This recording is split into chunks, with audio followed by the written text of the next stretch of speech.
أعوذ بالله من الشيطان الرجيم.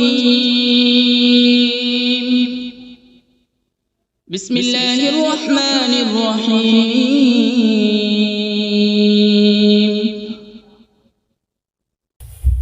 اللہ کے نام سے شروع جو نہایت مہربان رحمت والا ہے۔ الرحمن علم القرآن. رحمان نے اپنے محبوب کو قرآن سکھایا۔ تفسیر میں ہے کہ حضور صلی اللہ تعالی علیہ وآلہ وسلم کے پاس قرآن پاک بظاہر حضرت جبرائیل علیہ السلام کے ذریعے آیا، لیکن در حقیقت اللہ تعالی نے اپنے محبوب صلی اللہ تعالی علیہ وآلہ وسلم کو سارا قرآن سکھایا ہے۔ خلق الإنسان علمه البيان.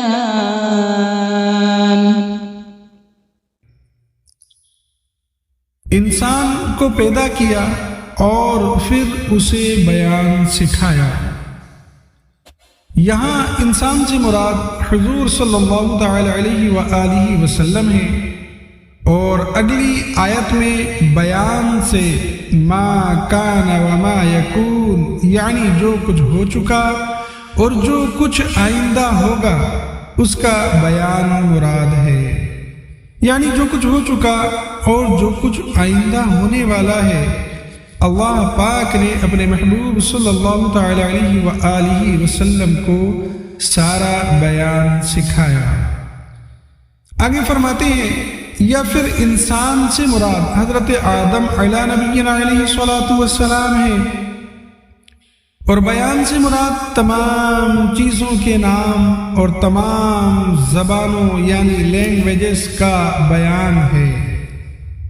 یا پھر یہاں انسان سے مراد جن سے انسان ہے، اور بیان سے مراد جو آپس میں بات کرنے گفتگو کرنے کی صلاحیت ہے وہ ہے کہ اس کی بات کرنے کی وجہ سے انسان دیگر حیوانوں سے ممتاز ہوا۔ الشمس والقمر بحسبان. سورج اور چاند حساب سے ہے، یعنی سورج اور چاند یہ اپنے حساب میں چلتے ہیں، جو اللہ پاک نے ان کا نظام بنا دیا اسی نظام سے یہ چل رہے ہیں۔ والنجم والشجر يسجدان.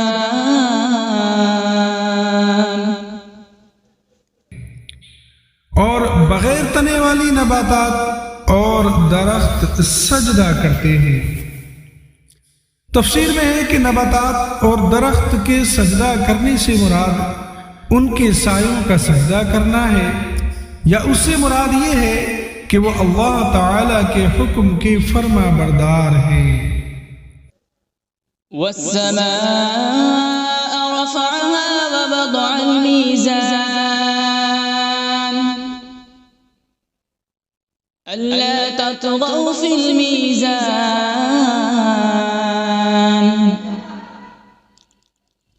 وأقيموا الوزن بالقسط ولا تخسروا الميزان. اور آسمان کو اللہ پاک نے بلند کیا اور ترازو رکھی تاکہ تولنے میں نا انصافی نہ کرو، اور انصاف کے ساتھ تول قائم کرو اور وزن نہ گھٹاؤ۔ اس کی تفسیر میں آتا ہے کہ ناپ تول کے معاملات میں عدل اور انصاف اور برابری کی تعلیم اسلام کی شاندار تعلیمات میں سے ہے۔ اس کی اہمیت کا اندازہ اس سے لگایا جا سکتا ہے کہ ناپ تول میں نا انصافی سے معاشرے میں جھگڑے فسادات برپا ہوں گے، باہمی بغض اور عناد بھی پیدا ہوگا، اور یہ چیزیں معاشرتی امن کو تباہ و برباد کر دیتی ہیں۔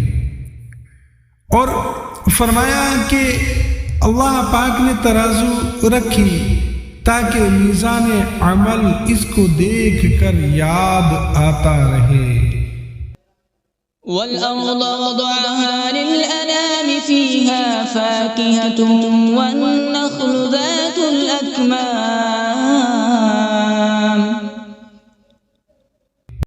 اور اس نے مخلوق کے لیے زمین رکھی، اس میں پھل، میوے اور غلاف والی کھجوریں ہیں۔ وَالْحَبُّ ذُو الْعَصْفِ وَالرَّيْحَانُ فَبِأَيِّ آلَاءِ رَبِّكُمَا تُكَذِّبَانِ، اور بھوسے والا اناج اور خوشبودار پھول ہیں۔ تو اے جنات اور انسانوں کے گروہ، تم دونوں اپنے رب کی کون کون سی نعمتوں کو جھٹلاؤ گے؟ خلق الانسان من صلصال كالفخار، اس نے انسان کو ٹھیکری جیسی بجنے والی سوکھی مٹی سے پیدا فرمایا۔ تفسیر میں ہے کہ یہاں انسان سے مراد حضرت سیدنا آدم علیہ نبینا علیہ الصلاۃ والسلام ہے، اور اس آیت میں اللہ تعالیٰ نے آپ علیہ الصلاۃ والسلام کی پیدائش کی کیفیت کا ایک انداز بیان فرمایا۔ وخلق الجان من مارج من نار، اور اس نے جن کو بغیر دھوئیں والی آگ کے خالص شعلے سے پیدا کیا، یعنی ایسے آگ کے شعلے سے پیدا کیا جس میں دھواں نہیں۔ فبأي آلاء ربكما تكذبان، تو اے جنات و انسان، تم دونوں اپنے رب کی کون کون سی نعمتوں کو جھٹلاؤ گے؟ رب المشرقین ورب المغربین، وہ دونوں مشرقوں کا رب ہے اور دونوں مغربوں کا رب ہے۔ تفسیر میں آتا ہے کہ دونوں مشرق اور دونوں مغرب، یعنی دونوں پورب اور دونوں پچھم۔ اس سے مراد یہ ہے کہ گرمیوں میں الگ سمت سے سورج نکلتا اور الگ سمت میں سورج چھپتا ہے، اسی طرح سردیوں میں کچھ سمت الگ ہو جاتی ہے چھپنے کی اور اس کے نکلنے کی۔ تو سورج کے طلوع ہونے اور غروب ہونے کے دونوں مقام مراد ہیں۔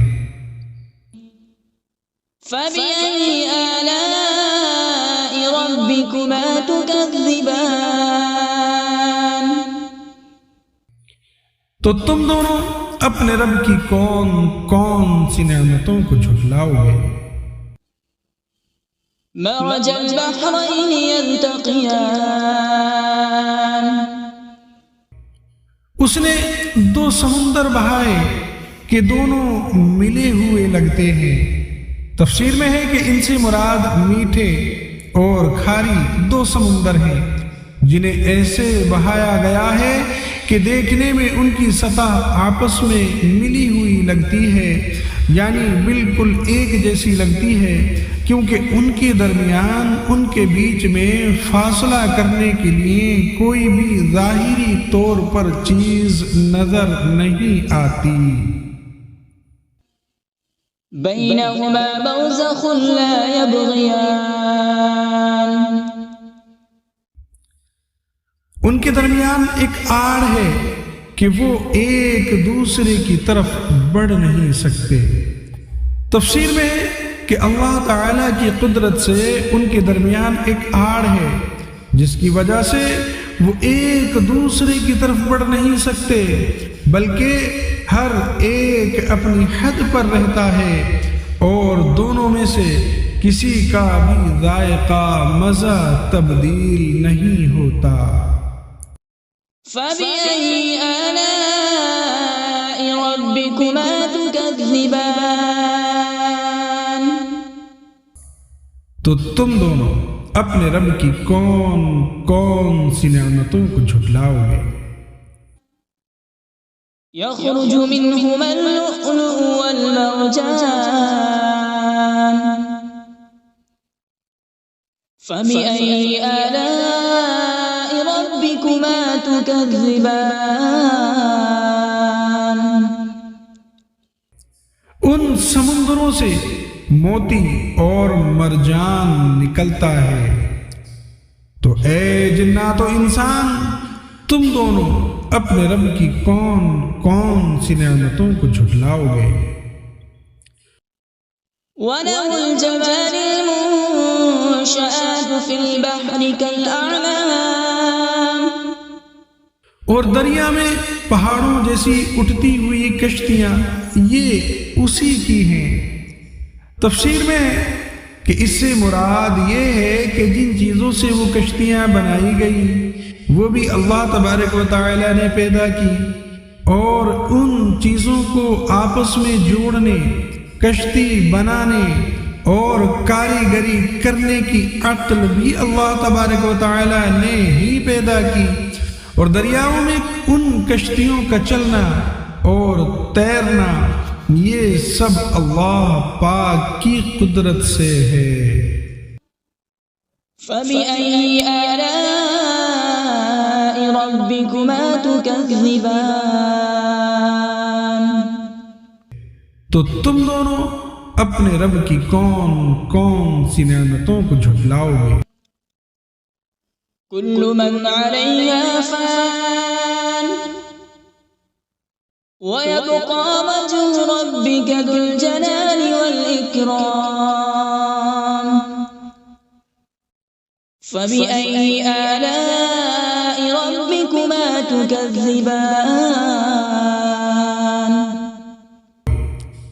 زمین پر جتنی مخلوق ہے یہ سب فنا ہونے والی ہے، اور تمہارے رب کی عظمت اور بزرگی والی ذات یہ باقی رہے گی۔ تو اے جنات اور انسان، تم دونوں اپنے رب کی کون کون سی نعمتوں کو جھٹلاؤ گے؟ يسأله من في السماوات والأرض كل يوم هو في شأن فبأي آلاء ربكما تكذبان آسمانوں اور زمین میں جتنے ہیں سب اسی کے سوالی ہیں، اور وہ ہر دن کسی کام میں ہے۔ تفسیر میں کہ اس آیت کا معنی یہ ہے کہ اللہ تعالی ہر وقت اپنی قدرت کے آثار ظاہر فرماتا ہے، کسی کو روزی دیتا ہے، کسی کو مارتا ہے اور کسی کو زندہ کرتا ہے، کسی کو عزت دیتا ہے اور کسی کو ذلت میں مبتلا کر دیتا ہے، کسی کو مالدار کرتا ہے اور کسی کو محتاج، کسی کے گناہ بخشتا ہے اور کسی کی تکلیف دور کرتا ہے۔ یاد رہے کہ اللہ تعالیٰ کے لیے مصروف اور مشغول کا لفظ استعمال کرنا یہ جائز نہیں، یہ لفظ استعمال ہی نہیں کر سکتے کیونکہ اللہ تعالیٰ ان اوصاف سے پاک ہے۔ تو اے جنات اور انسان کے گروہ، تم دونوں اپنے رب کی کون کون سی نعمتوں کو جھٹلاؤ گے؟ سنفرغ لكم أيها الثقلان اے جنوں اور انسانوں کے گروہ، ابھی ہم تمہارے حساب کا قصد فرمائیں گے۔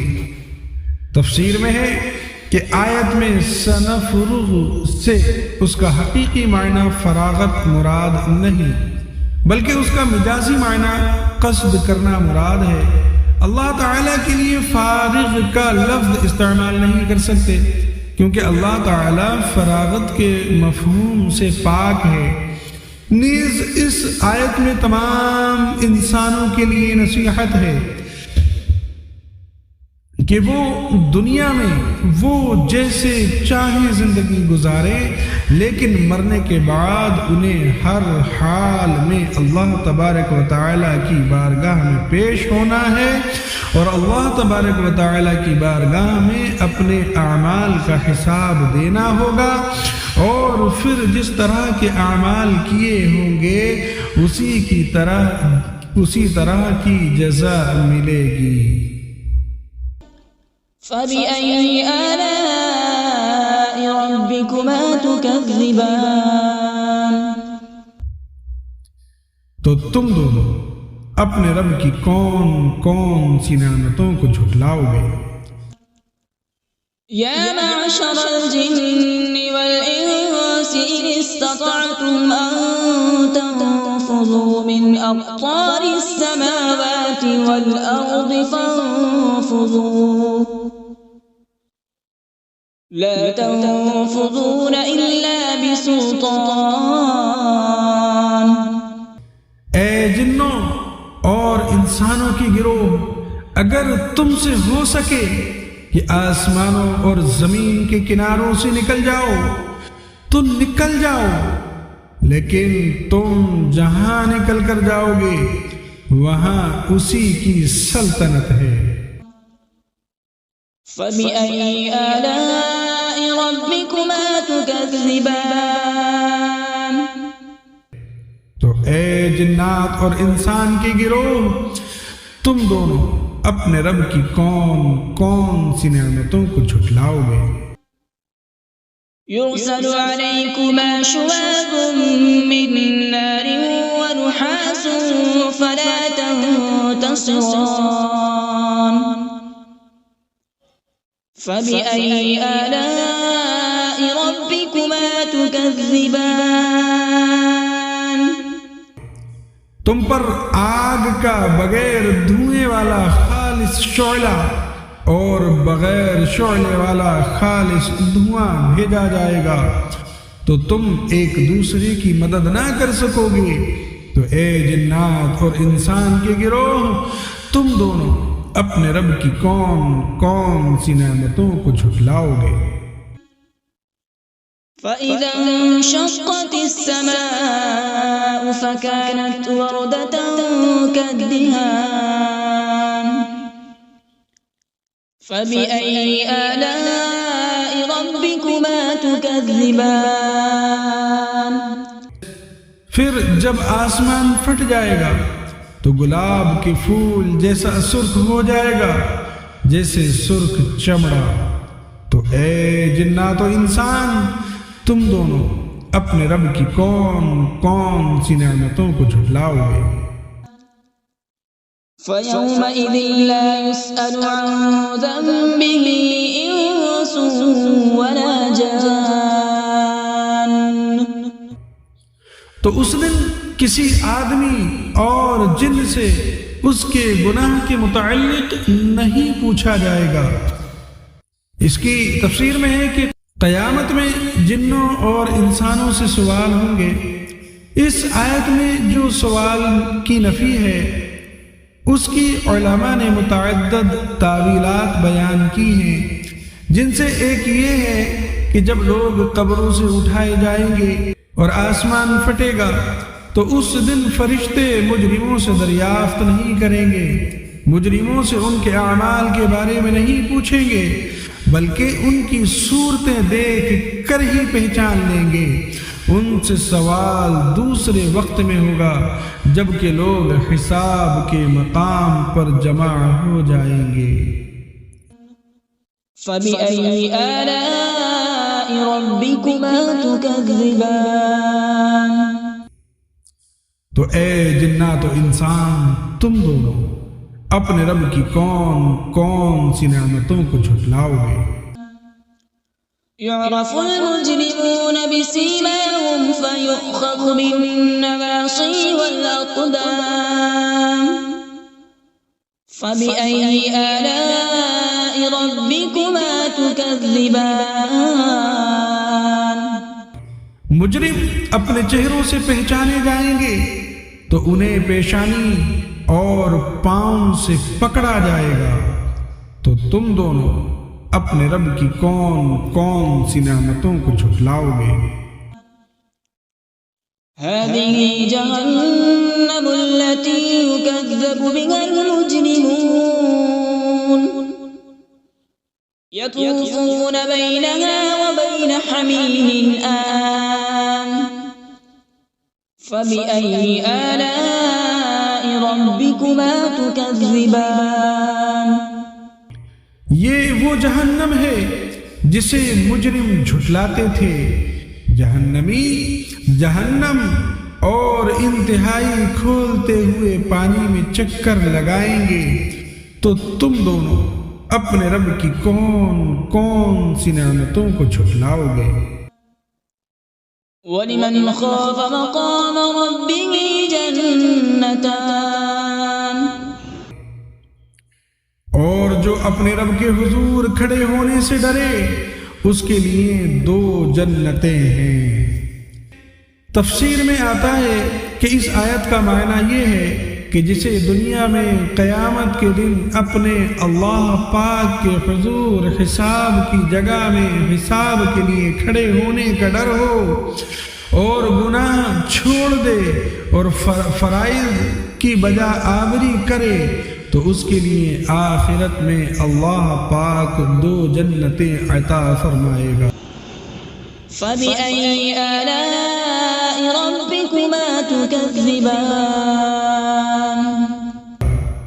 تو اے جنات اور انسان کے گروہ، تم دونوں اپنے رب کی کون کون سی نعمتوں کو جھٹلاؤ گے؟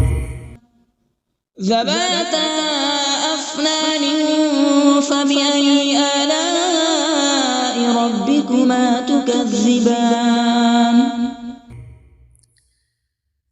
کہ وہ شاخوں والی ہیں، تو تم دونوں اپنے رب کی کون کون سی نعمتوں کو جھٹلاؤ گے؟ فِيهِمَا عَيْنَانِ تَجْرِيَانِ فَبِأَيِّ آلَاءِ رَبِّكُمَا تُكَذِّبَانِ۔ ان میں 2 چشمے بہ رہے ہیں، تو تم دونوں اپنے رب کی کون کون سی نعمتوں کو جھٹلاؤ گے؟ فِيهِمَا مِن كُلِّ فَاكِهَةٍ زَوْجَانِ۔ ان دونوں جنتوں میں ہر پھل کی 2 قسمیں ہیں۔ تفسیر میں ہے کہ 2 قسموں سے مراد یہ ہے کہ بعض وہ پھل ہیں جو دنیا میں دیکھے گئے اور بعض وہ عجیب و غریب پھل ہیں جو اس سے پہلے نہ کبھی کسی نے دیکھے، یا اس سے مراد یہ ہے کہ بعض پھل خشک ہیں اور بعض پھل تر ہیں، یا پھر فرمایا کہ اس سے مراد یہ ہے کہ بعض پھل خالص میٹھے اور بعض ترشی کی طرف مائل ہیں۔ فَبِأَيِّ آلَاءِ رَبِّكُمَا تُكَذِّبَانِ۔ تو تم دونوں اپنے رب کی کون کون سی نعمتوں کو جھٹلاؤ گے؟ متكئين على فرش بطائنها من استبرق وجنى الجنتين دان فبأي آلاء ربكما تكذبان۔ جنتی ایسے بچھونوں پر تکیہ لگائے ہوئے ہوں گے جن کے اندرونی حصے موٹے ریشم کے ہیں، اور دونوں جنتوں کے پھل جھکے ہوئے ہوں گے۔ تفسیر میں ہے کہ یعنی ان دونوں جنتوں کا پھل اتنا قریب ہوگا کہ کھڑا، بیٹھا اور لیٹا ہر شخص اسے چن لے گا، جبکہ دنیا کے پھلوں میں یہ خاصیت نہیں ہوتی۔ تو تم دونوں اپنے رب کی کون کون سی نعمتوں کو جھٹلاؤ گے؟ فيهن قاصرات الطرف لم يطمثهن إنس قبلهم ولا جان. ان جنتوں میں وہ عورتیں ہیں کہ شوہر کے سوا کسی کو آنکھ اٹھا کر نہیں دیکھتی، جنہیں ان کے شوہروں سے پہلے نہ کسی آدمی نے چھوا اور نہ کسی جن نے.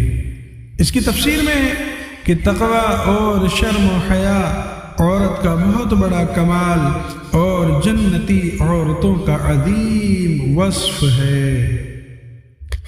آگے فرمایا ان بیویوں سے مراد حور عین ہیں، کیونکہ وہ جنت میں پیدا کی گئی ہیں، اس لیے انہیں کسی نے نہیں چھوا ہوگا اور ان کے شوہر ہی انہیں چھوئیں گے. یہ بھی قول ہے کہ ان سے مراد دنیا کی عورتیں ہیں، انہیں دوبارہ کنواریاں پیدا کیا جائے گا اور پیدائش کے بعد انہیں کسی نے نہ چھوا ہوگا. فبأي آلاء ربكما تكذبان. تو اے جنات و انسان، تم دونوں اپنے رب کی کون کون سی نعمتوں کو جھٹلاؤ گے. كأنهن الياقوت والمرجان. فبأي آلاء ربكما تكذبان.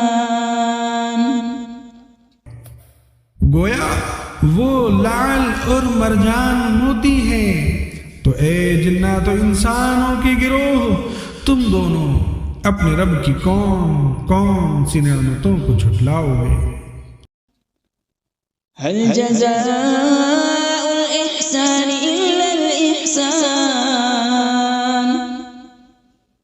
فبأي آلاء ربكما تكذبان. نیکی کا بدلہ نیکی ہے. تو اے جنات و انسان، تم دونوں اپنے رب کی کون کون سی نعمتوں کو جھٹلاؤ گے. ومن دونهما جنتان. اور ان کے علاوہ دو جنتیں اور ہیں.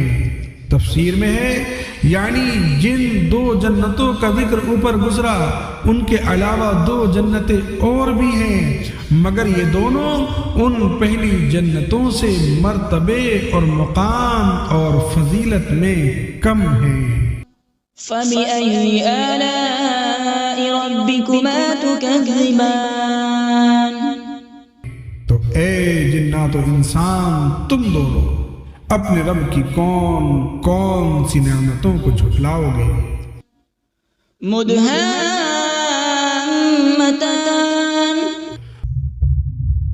وہ دونوں جنتیں نہایت سبز درختوں کی وجہ سے سیاہی کی جھلک دے رہی ہیں. یہ تفسیر میں ہے کہ سبز رنگ انتہائی خوشنما رنگ اور آنکھوں کے لیے بہت مفید ہے. حدیث پاک میں ہے کہ سبز رنگ کی طرف دیکھنے سے بصارت میں اضافہ ہوتا ہے. فبأي آلاء ربكما تكذبان. تو تم دونوں اپنے رب کی کون کون سی نعمتوں کو جھٹلاؤ گے. فيهما عينان نضاختان. فبأي آلاء ربكما تكذبان. ان میں دو چھلکتے ہوئے چشمے ہیں.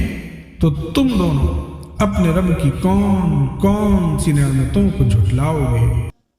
فيهما فاكهة ونخل ورمان. فبأي آلاء ربكما تكذبان. ان جنتوں میں میوے اور کھجوریں اور انار ہیں. تو اے جنات و انسان کے گروہ، تم دونوں اپنے رب کی کون کون سی نعمتوں کو جھٹلاؤ گے. فيهن خيرات حسان. ان ان میں اچھے اخلاق والی حسین شکل والی عورتیں ہیں۔ تفسیر میں ہے کہ جنت میں اچھی عادت اور اخلاق والی اور حسین و جمیل عورتیں ہیں۔ یہاں اخلاقی اچھائی کو اللہ تعالیٰ نے پہلے ذکر کیا۔ اس سے معلوم ہوا کہ اچھی عادت اچھی صورت سے افضل ہے، لہذا نکاح کے لیے کسی عورت کا رشتہ دیکھتے وقت اس کے حسن و جمال کے مقابلے میں اس کی اچھی سیرت، اس کے اچھے کردار، اس کی دینداری اور اس کی اچھی عادات کو ترجیح دینا چاہیے۔ فَبِأَيِّ آلَاءِ رَبِّكُمَا تُكَذِّبَانِ، تو تم دونوں اپنے رب کی کون کون سی نعمتوں کو جھٹلاؤ گے؟ حور مقصورات فی الخیام، فَبِأَيِّ آلَاءِ رَبِّكُمَا تُكَذِّبَانِ، خیموں میں پردہ نشین حوریں ہیں، تو تم دونوں اپنے رب کی کون کون سی نعمتوں کو جھٹلاؤ گے؟ لم يطمثهن انس قبلهم ولا جان، ان کے شوہروں سے پہلے انہیں نہ کسی آدمی نے چھوا اور نہ کسی جن نے۔ تفسیر میں ہے یعنی جیسے ان سابقہ دو جنتوں کی حوریں اپنے جنتی شوہروں کے علاوہ جن اور انسانوں کے چھونے سے محفوظ تھیں، ایسے ہی اب مذکورہ دونوں جنتوں کی بھی حوریں انسان اور جنات کے چھونے سے محفوظ ہیں۔ فَبِأَيِّ آلَاءِ رَبِّكُمَا تُكَذِّبَانِ، تو تم دونوں اپنے رب کی کون کون سی نعمتوں کو جھٹلاؤ گے؟ متكئين على رفرف خضر وعبقري حسان، جنتی سبز قالینوں اور انتہائی خوبصورت بچھونوں پر تکیہ لگائے ہوئے ہوں گے۔ تفسیر میں آتا ہے کہ اللہ تعالیٰ کے حضور کھڑے ہونے سے ڈرنے والوں کو جو دو جنتیں عطا ہوں گی، ان کے جنتی بچھونوں کا ظاہری حال بیان نہیں کیا گیا، کیونکہ ان کے بچھونوں کی شان بہت بلند ہے اور ان کا ظاہری حال عقل اور فہم کے ادراک سے باہر ہے، یعنی یہ سمجھ سے باہر ہے، جبکہ دوسری دو جنتوں میں اہل جنت کو عطا ہونے والے بچھونوں کا ظاہری حال یہاں بیان کر دیا گیا۔ وہ سبز اور منقش ہوں گے، اس سے ان بچھونوں میں فرق صاف ظاہر ہو رہا ہے۔ فَبِأَيِّ آلَاءِ رَبِّكُمَا تُكَذِّبَانِ، تو تم دونوں اپنے رب کی کون کون سی نعمتوں کو جھٹلاؤ گے؟ تبارک اسم ربک ذی الجلال والإکرام، تمہارے رب کا نام بڑی برکت والا ہے جو عظمت اور بزرگی والا ہے۔ ان الفاظ یا ذی الجلال والاکرام کو اپنی عادت میں شامل کرنا چاہیے کہ اس سے دعا جلد قبول ہوتی ہے۔ صلو علی الحبیب صلی اللہ تعالی علی محمد صلی اللہ تعالی علیہ وآلہ وسلم۔